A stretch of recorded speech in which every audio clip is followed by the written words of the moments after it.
अगर आपकी जिंदगी में खुदा का कलाम नहीं तो फिर गुनाह तो कंफर्म है, बाइबल कहती है। तो खुदा के कलाम में से आज हम सीखेंगे।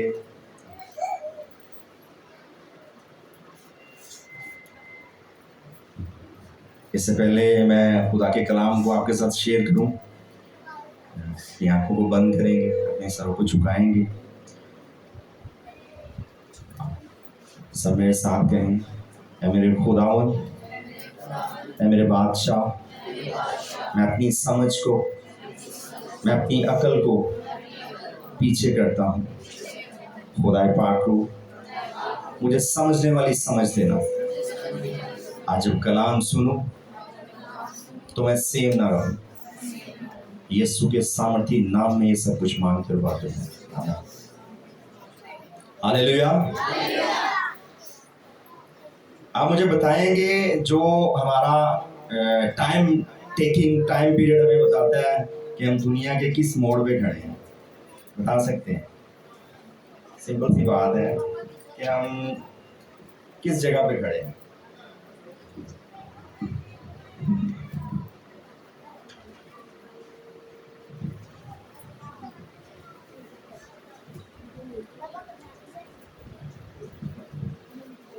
कहाँ करके हम खड़े हैं? इससे पहले मैं अपने टॉपिक की तरफ जाऊं, कहाँ करके हम खड़े हैं? बाइबल बताती है, हम सब बाइबल के स्टूडेंट हैं, बाइबल के मानने वाले हैं, बाइबल को पढ़ने वाले हैं, अमल करने वाले हैं। तो मैं आपसे एक पेशेंट को ही शेयर करूंगा, उसके बाद मैं अपने टॉपिक की तरफ जाऊंगा। पासा मेरे पास टाइम कितना है? मैं एग्जैक्ट अपने टाइम पे 12 बजे तक मैं कोशिश करूंगा मैं 12 से पहले अपने काम को ख़त्म करूं। क्या कोई बताएगा कि हम किस जगह पे खड़े हैं? देखिए, हम सब बाइबल के स्टूडेंट हैं, बाइबल को पढ़ने वाले हैं, बाइबल तस्दीक करती है, हर बात के बारे में बताती है।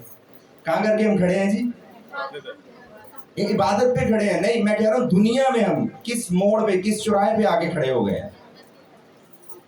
कितना को हमारे पास वक्त है? बहुत कम।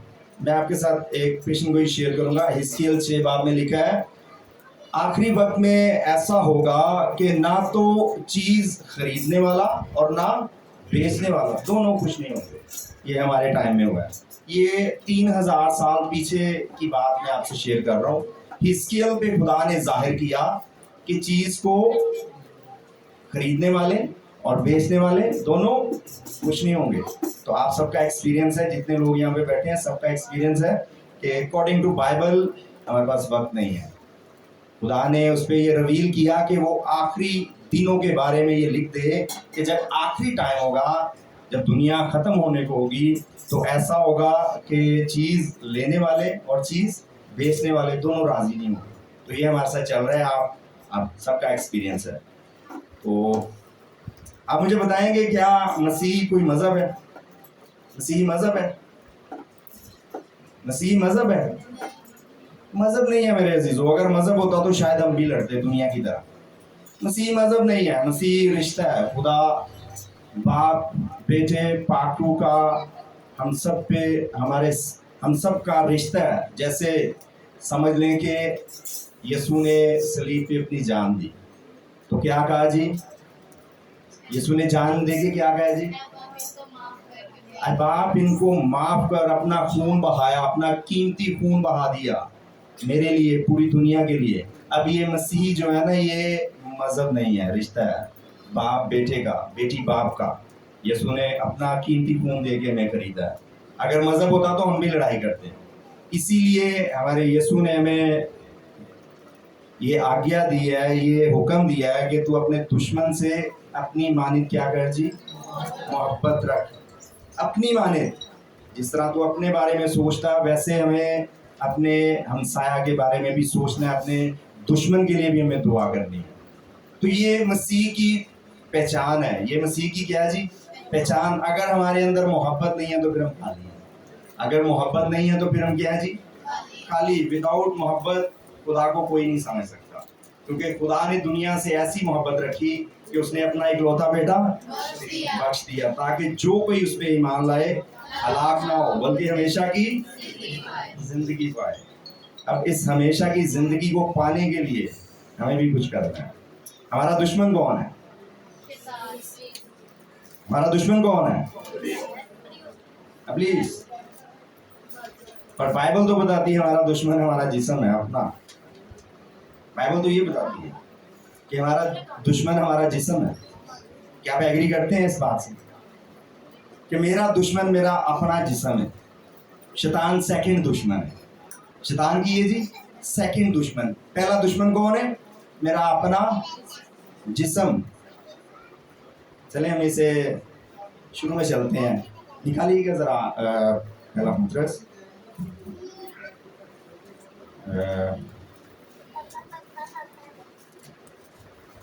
5:8 आयत जरा पढ़ लीजिएगा।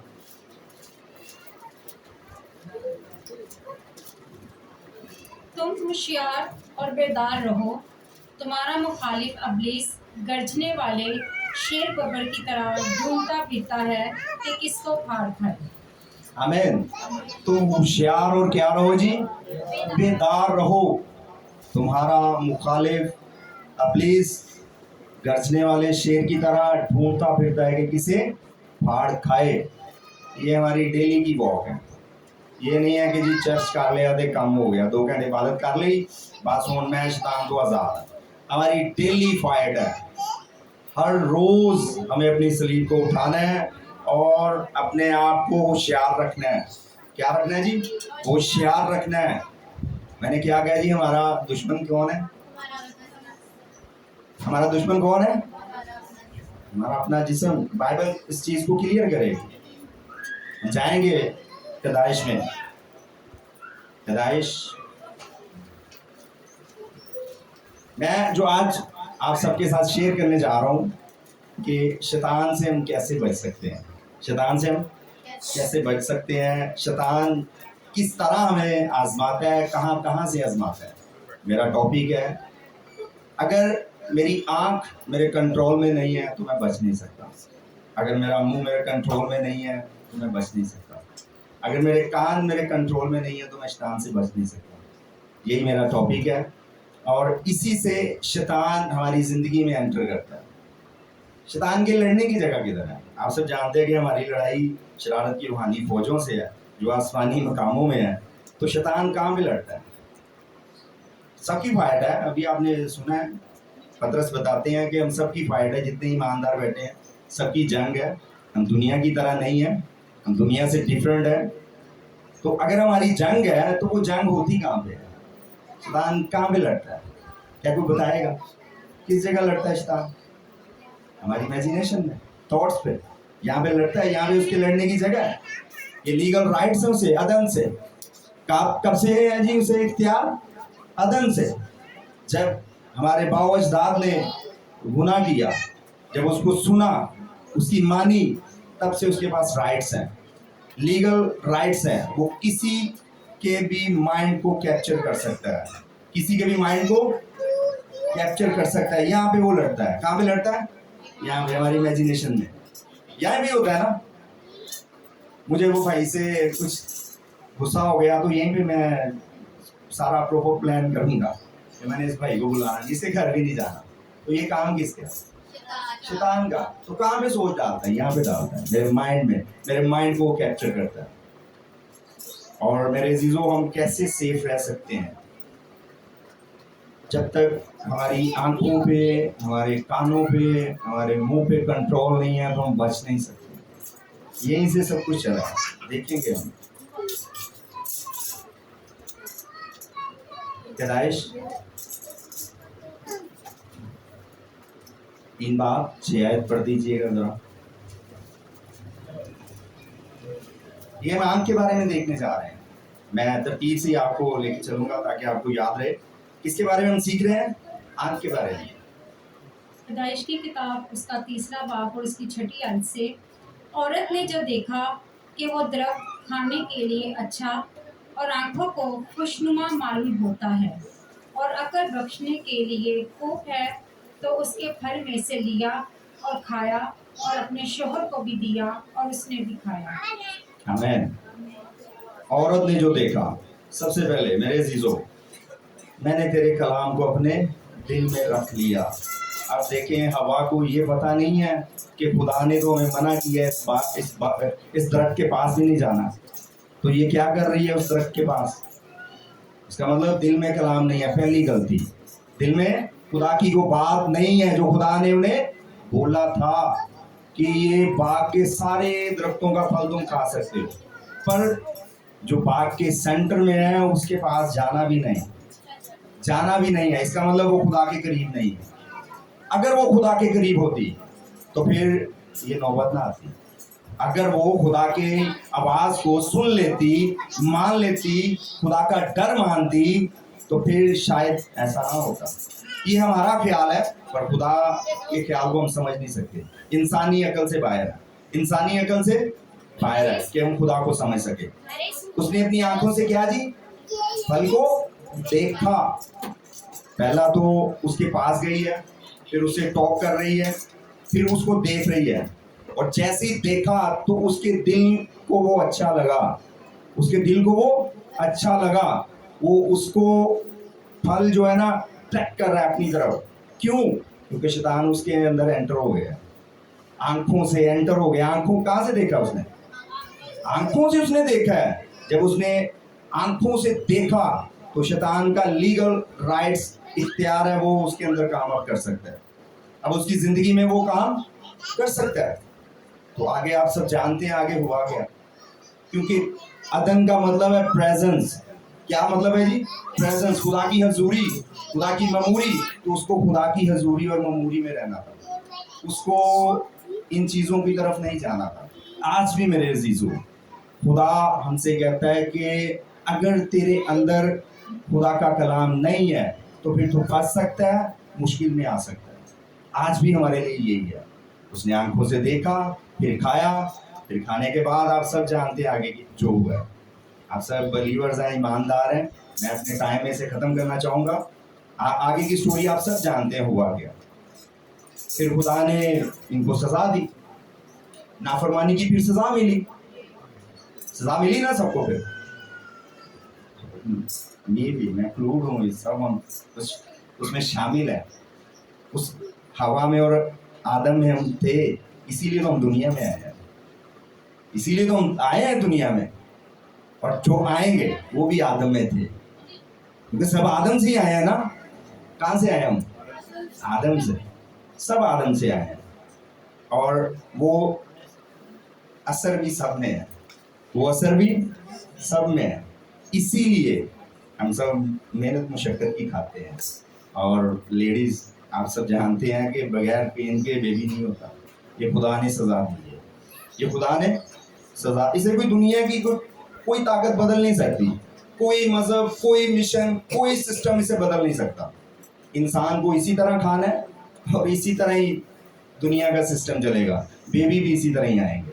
अब ये तो हो गई सजा, क्योंकि कलाम हमें क्लियर कर देता है। गलतियों 6 बार उसकी 7-8 जरा पढ़ दीजिएगा, बात बिल्कुल साफ साफ हो जाती है।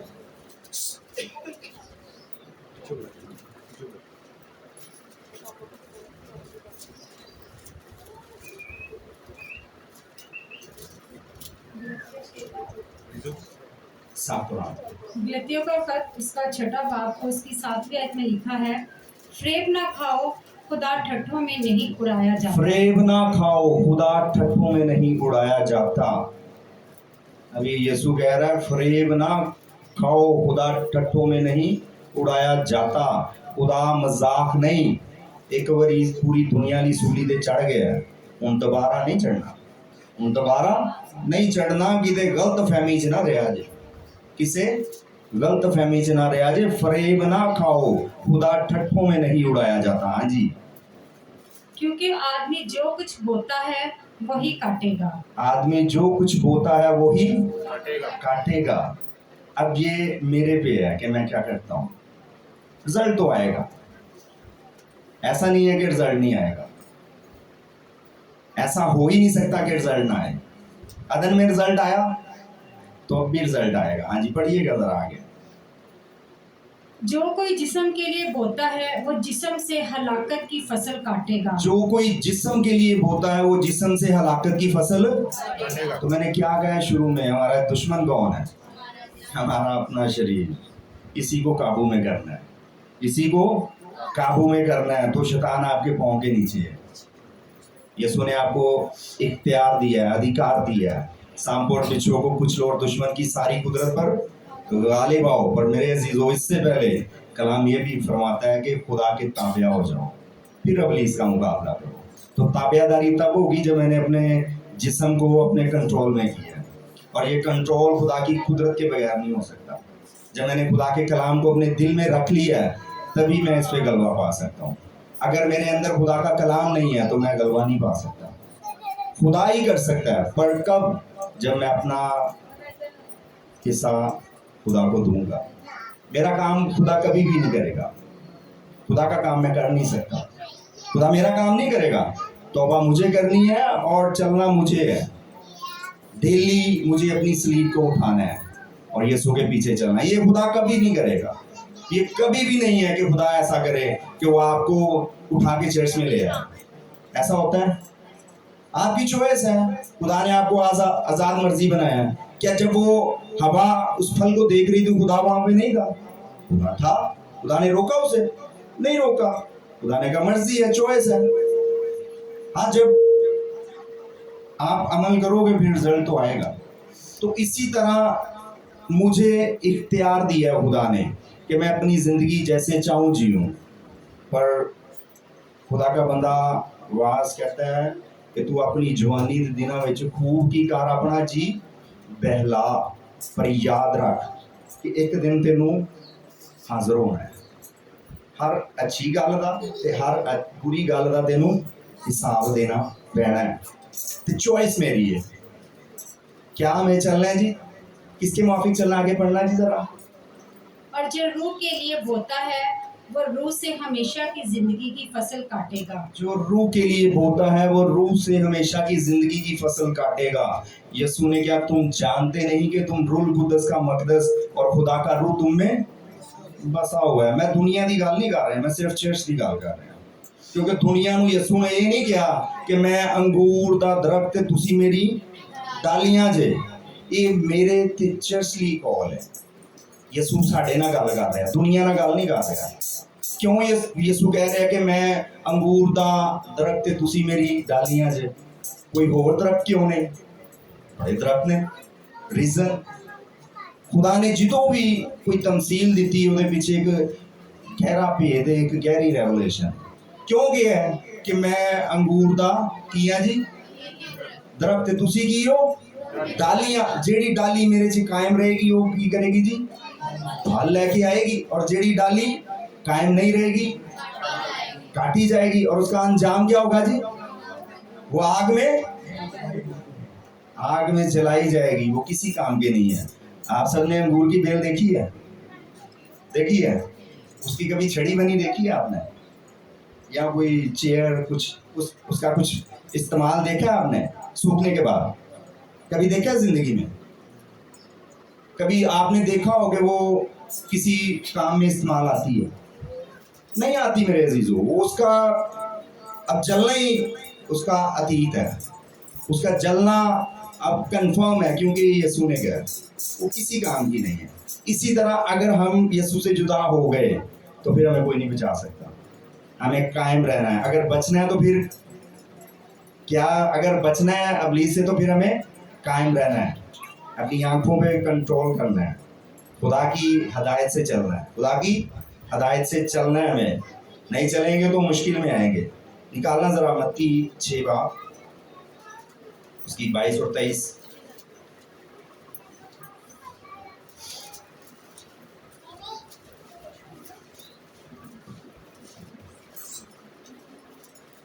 मत्ती रसूल की अंजील उसका 6 बाब और उसकी 22वीं आयत से, बदन का चिराग आँख है।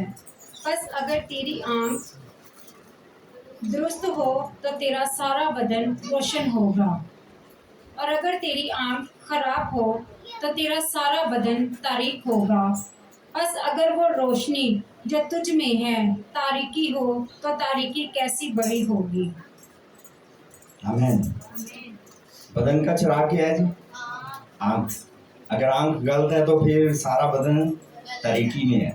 तारीकी मतलब शैतान दे कंट्रोल जे अंधेरे में इब्लीस शो कर देना। तारीकी होगी तो फिर हम इब्लीस के बारे में ही समझते हैं। अगर तारीक है तो फिर इसका मतलब उसने होल्ड किया होगा आपकी बॉडी। अगर अख ठीक नहीं तो पूरी बॉडी का कंट्रोल किधर है? इब्लीस दा, शैतान दा कंट्रोल है।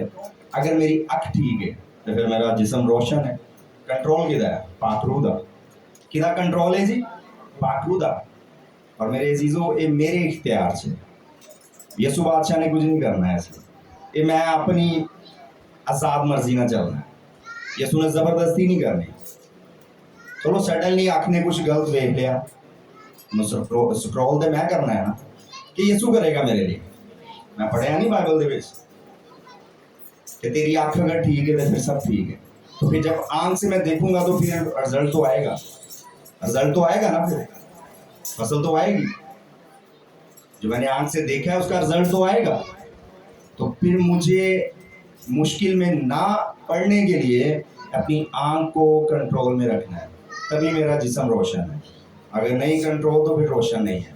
मैं आगे जाऊंगा, हम जुबान के बारे में, मुंह के बारे में सीखेंगे। अगर हम इसे ओरिजिनल में देखें ना तो इसको मुंह को कहते हैं अस्टोमा, मतलब हथियार, तलवार। जो कुछ मैं बोलूँगा खुदा उसे तकलीफ कर देगा, क्योंकि खुदा ने हमें अपनी शबीह पे बनाया। हमें अपनी शबीह पे बनाया। पावर है इसमें, मेरे मुंह में पावर है। बाइबल बता रही है कि इसमें पावर है। निकालिएगा जरा अब्रानियों 10:23।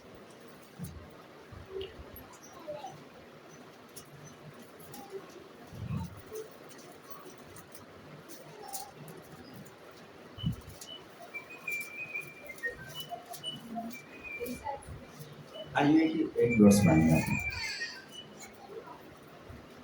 और अपनी उम्मीद के इकरार को मजबूती से थामे रहें, क्योंकि जिसने वादा किया है वो सच्चा है। अपनी उम्मीद के इकरार को मजबूती से थामे रहें। मैं जो भी पढ़ रहे हैं हम कलाम से पढ़ रहे हैं। हमें उम्मीद रखनी है, और खुदा का कलाम जो कह रहा है ये 100% सच है। जो बाइबल हमें बता रही है ये सच है, ऐसे ही है। उम्मीद के इकरार को मजबूती से थामे रहें। हमें बाइबल के मुताबिक ज़िंदगी जीनी है, अपने और से नहीं जीनी। मैंने आपको बताया कि हम अंगूर की डालियाँ हैं और लोगों का हमारा हाल नहीं है, हम डिफरेंट है। ये साया 57:19 पढ़िएगा ज़रा। हम मुंह के बारे में सीख रहे हैं। ओरिजिनल इसे बताता है तलवार, अस्टोमा, हथियार। जैसा बोलोगे, जैसा चलाओगे ये चलेगा। शैतान के खिलाफ चलाओ या अपने खिलाफ चलाओ, वो आपकी अपनी चॉइस है। ईसाया की किताब उसका 57 बाब और उसकी 19 आयत में लिखा है, खुदावंद फरमाता है, मैं लबों का फल पैदा करता हूँ। मैं लबों का फल पैदा करता हूँ। जो मेरे मुंह से निकलेगा खुदा उसे क्रिएट कर देगा। मैं लबों का फल पैदा करता हूँ, जो मेरे मुंह से निकलेगा मैं वो बना दूंगा। हाँ जी आगे। सलामती सलामती उसको जो दूर है और उसको जो नज़दीक है, और मैं ही उसे सेहत बख्शूंगा। आमीन। जब मैं यहाँ पे मैंने शुरू किया तो मैंने कहा आप सबकी सलामती हो। तो मैंने कहाँ से बोला था? अपने मुंह से, अपनी जुबान से मैंने आप सबकी सलामती मांगी है खुदा से। तो मेरा बलीव है कि खुदा ने ये कर दी है, आपकी सलामती हो गई है। जब हम किसी के घर जाते हैं तो क्या कहते हैं जी? सलाम जी, ताकि सलामती हो गई, खुदा तनु खुश रखे। तो कहाँ से मैंने बोला है? अपने मुंह से। तो खुदा उसे कर देते हैं। यानी कि ये मेरे कंट्रोल में है, मैं क्या बोल रहा हूँ, अच्छा बोल रहा हूँ या बुरा बोल रहा हूँ। इमसाल 18:21 पढ़ दीजिएगा जरा।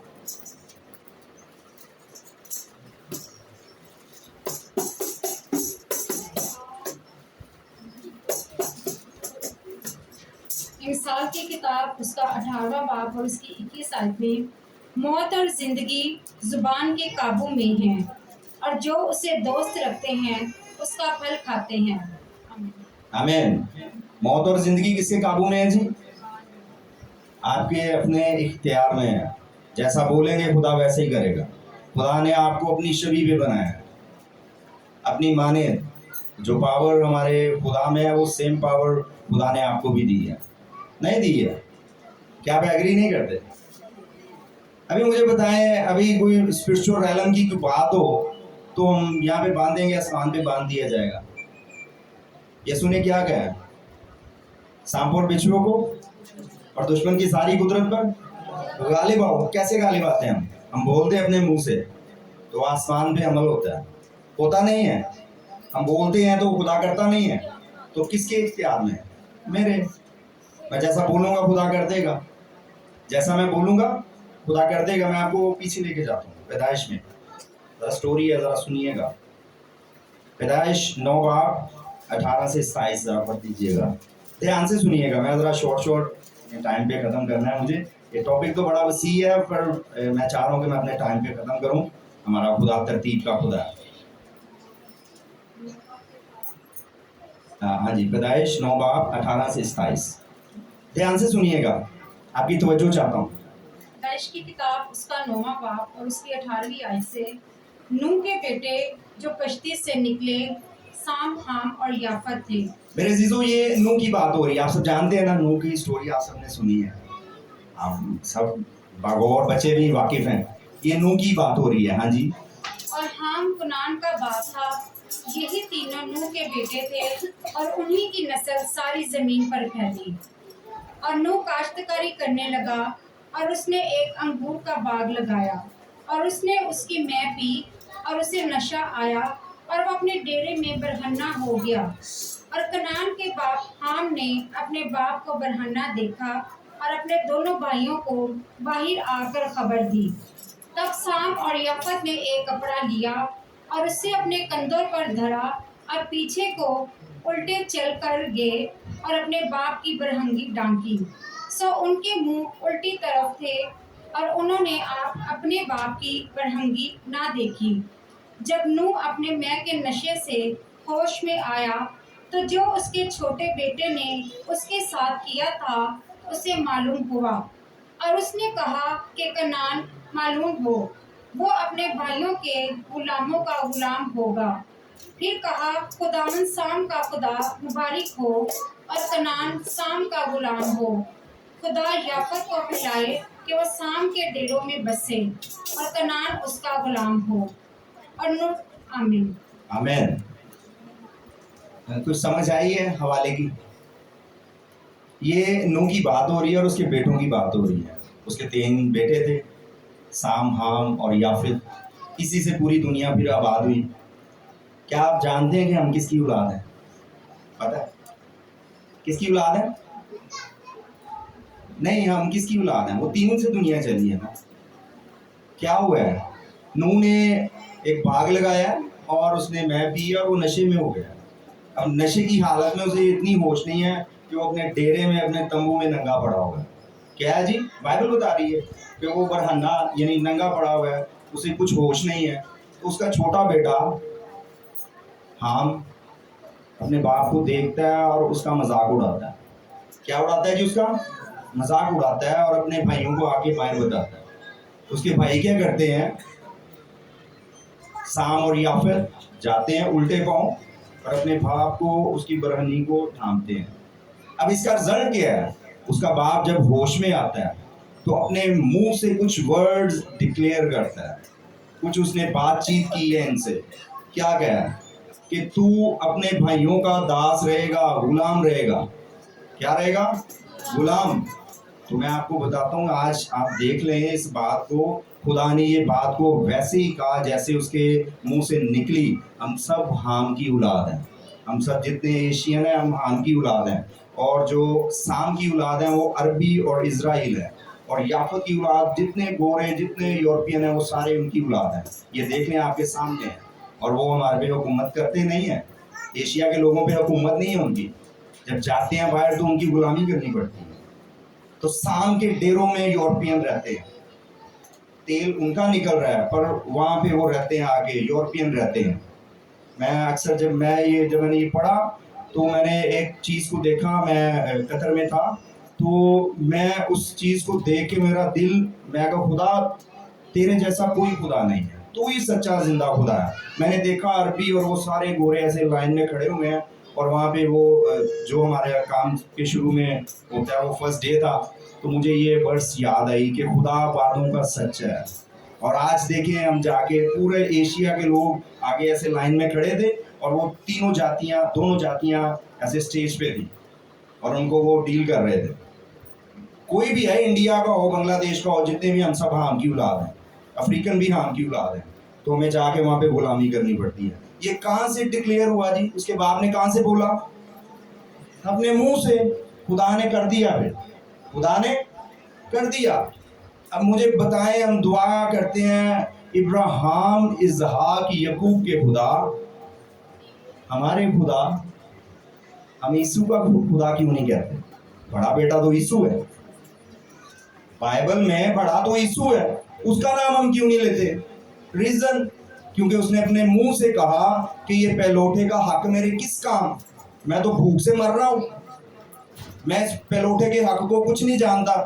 जैसे ही उसने ये अपने वर्ड्स कहे, खुदा ने भी उसे आउट कर दिया, खुदा ने भी उसे आउट कर दिया उसकी बरकत से। आज हम कहते हैं इब्राहिम, इसहाक, यकूब के खुदा, क्योंकि उसने वर्ड्स बोले अपने लिए नेगेटिव, खुदा ने उसके लिए कर दिया।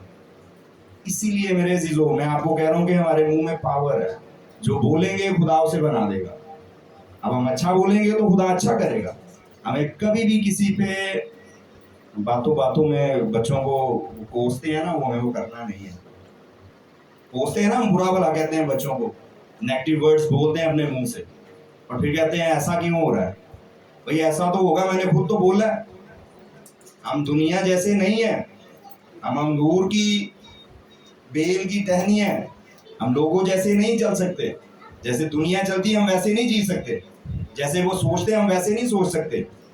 हमें बाइबल के मुताबिक जिंदगी को गुजारना है, और बाइबल का खुदा हमें बताता है कि तेरे मुंह में मैंने पावर रखी है, तेरे मुंह में मैंने ये पावर रख दी है। अब जो इसको अच्छे से इस्तेमाल करेगा उसकी बरकत लेगा, नहीं तो फिर लानत तो है ना। उन्होंने वो लानत की तो फिर उसका रिजल्ट तो आपके सामने है, आपके सामने रिजल्ट है।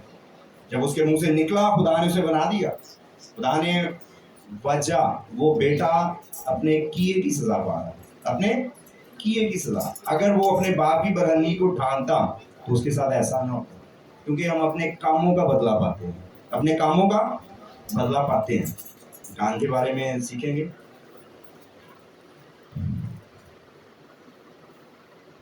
लूका पहला बाब, उसकी 41 से 44 आयत तक थोड़ा पढ़ लीजिएगा।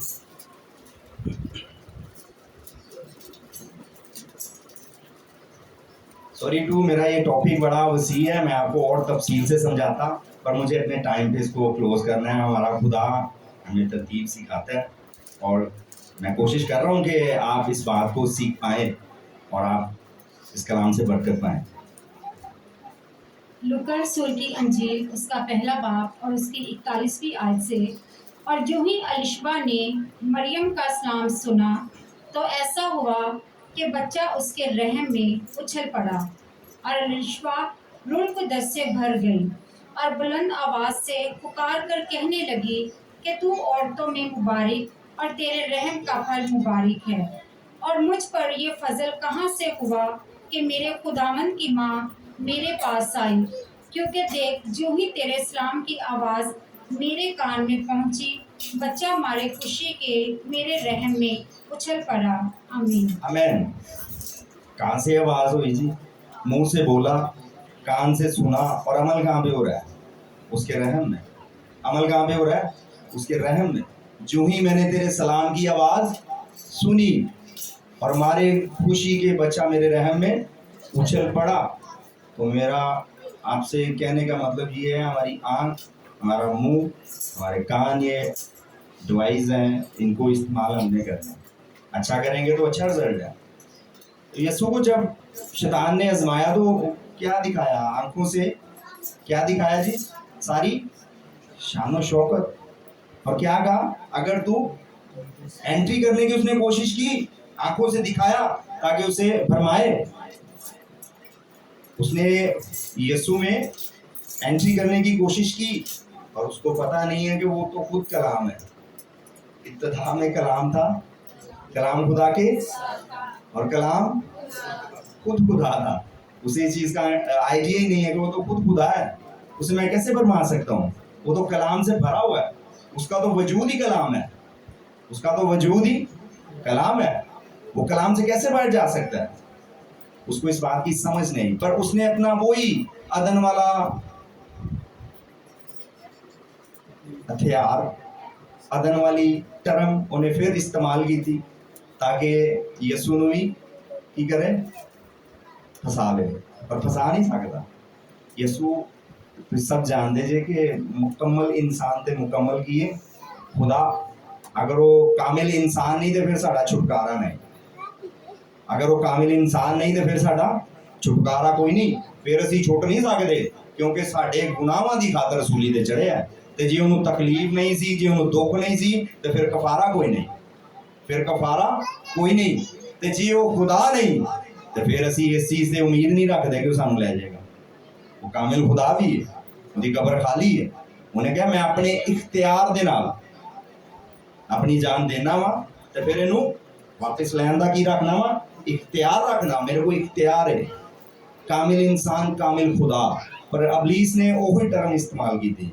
यसू ने सारी शान शौकत वहाई ताकि एंट्री करे, पर यसू ने कहा कि तू खुदावंद अपने खुदा नू की कर, सजदा कर, ताबियादारी, कलाम नू बोलिया, तो फिर शैतान उहदे तो दूर होया, फिर शैतान नू जाना पिया, क्योंकि जिन्नी देर तक साढ़े अंदर कलाम नहीं असी सेफ नहीं। मैंने तेरे कलाम को अपने दिल में रख लिया ताकि तेरे खिलाफ गुनाह ना करूं। मेरे अजीजों, आपको पता है ये कान की शेप, ये जो कान की शेप है, इसमें एक रेवलेशन है। जो आपके कान बना हुआ है, इससे हम नहीं सुनते, ये जो मांस का ये जो कोठा रखा हुआ है, मेरा कान नजर आ रहा है आप सबको? सबको नजर आ रहा है? अब जो आपके करीब है उसका जरा गौर से देखिएगा, सब जरा देख लीजिएगा। मैं आपसे एक रेवलेशन की बात कर रहा हूँ, ध्यान से देख लीजिएगा, आपको याद रहेगा। दिख रहा है सबको? इसकी शेप कैसी है पता है आपको? इससे तो नहीं सुनते हम। ये कैसी शेप है मेरे अजीजों? ये सेम गर्भ है जिसमें बेबी पैदा होता है। आप आइडिया करें, इसको देख लें, सर्च करें। ये ओवरी जिसको कहते हैं, ओवरी कहते हैं उसको, मुझे इतना नहीं है इसका आइडिया, पर ये सेम जिसमें बेबी पैदा होता है ना, ये सेम वैसा है, ये सेम वैसा है। इसको देख लें, इसको सर्च करें, तो इससे जो जाएगा ना वो पैदा हो जाएगा, अच्छा हो बुरा हो वो रिजल्ट आना ही आना। बीज आपने डालना है, क्योंकि हम मट्टी के बने। किसके बने? मट्टी के। बीज डालना मेरा काम है, उगाना इस मट्टी का काम है। जो जाएगा उग जाएगा, वो अच्छा हो बुरा हो ये उगा देगी।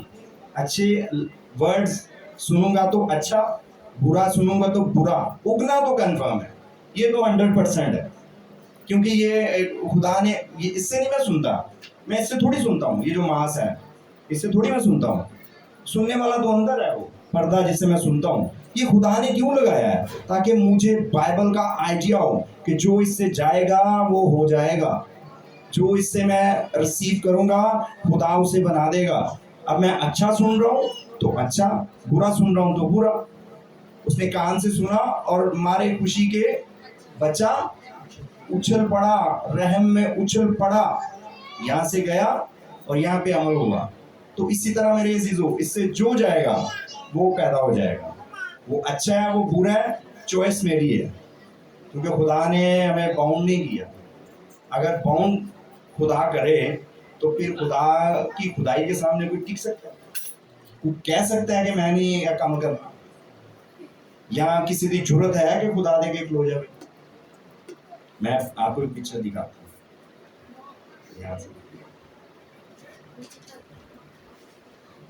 ध्यान से देखिएगा जरा, ऊपर ऊपर करो जरा। ये एक साइड पे हमारा कान है और दूसरी साइड पे वो बच्चे की वो देखने वो उसका सिस्टम है।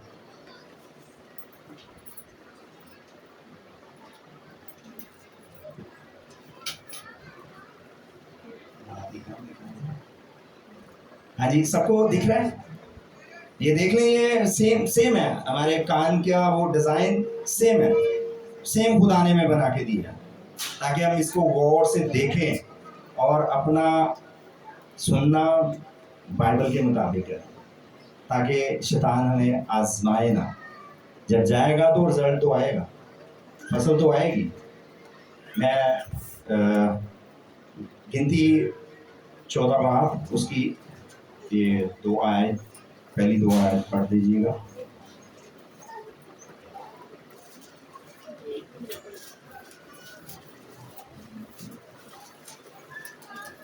जल्दी जरा, आपको समझ आ रही है मैं आपसे क्या बयान कर रहा हूँ? गिनती की किताब उसका 14वां बाब और उसकी पहली आयत से, तब सारी जमात जोर जोर से चीखने लगी और वह लोग उस रात रोते ही रहे। और कल और कुल बनी इसराइल मूसा और हारून की शिकायत करने लगे, और सारी जमात उनसे कहने लगी, हाय काश हम मिस्र में ही मर जाते, या काश इस बियाबान में ही मरते। आमीन।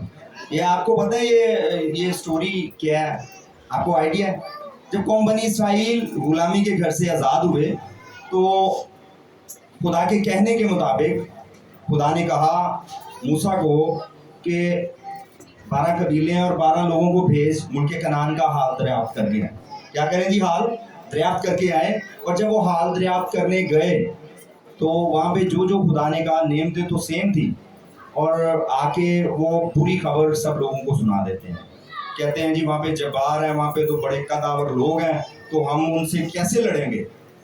जैसे ही ये वर्ड उन 10 लोगों ने रिलीज किए पूरी कौम में, तो उनमें डर बैठ गया। क्या बैठ गया? डर बैठ गया। कान से गया और शैतान ने अपना काम कर दिया।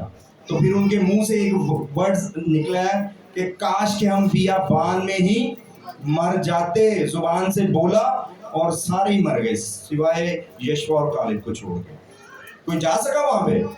नहीं जा सका। जब मुंह से कह दिया खुदा ने कहा ठीक है, खुदा ने कहा नहीं तो फिर ठीक है, इनको इनके किए की सजा मिलेगी। इतनी बड़ी कौम निकली कि उन दो बंदे गए, मूसा भी नहीं जा सका। मूसा भी वादा की सरजमी पे नहीं गया। रीजन मुंह से निकला, कान से सुना, और खुदा ने उनके लिए कर दिया जैसा वो चाहते थे वैसे ही हो गया। मगर काश असी इस बियाबान दे विच ही मर जाइए, तो वो वैसे ही हुआ, जैसा बोला वैसे ही हुआ। खुदा आपको इस कलाम की वसीला से पढ़ता है।